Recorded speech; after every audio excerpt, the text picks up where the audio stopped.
¿Ya?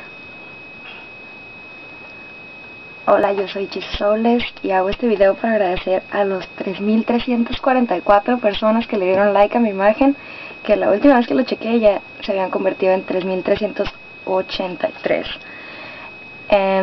También aprovecho para decir que no había hecho este video porque, bueno, más que nada porque mi cámara, esta cámara, que es la que normalmente uso para tomar video, algo tiene y no quería grabar bien y salía mal video. Y batallé mucho para que me prestaran una cámara. No sé por qué es tan complicado conseguir una cámara.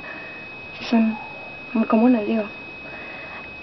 Otra cosa, también quiero agradecer mucho a Kenia, que me regaló esta cosita preciosa, que es un lipstick.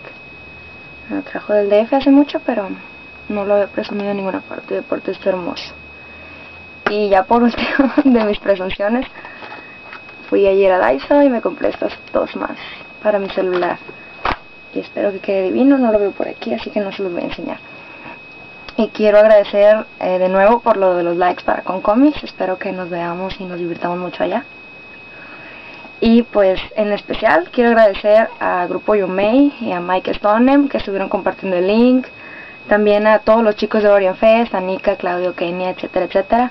A Foca, que es un amor de persona, para quienes lo conozcan, es de allá de Sonora, organizador de AnimeCon, y no me acuerdo cómo se llama la otra convención. A Hizuki, a Noriko y a Meimi, que también lo compartieron varias veces. A Jairo Cabrera, a Don Cerdo, a Yane, ay cositas, a Yane, que también lo estuvo compartiendo mucho.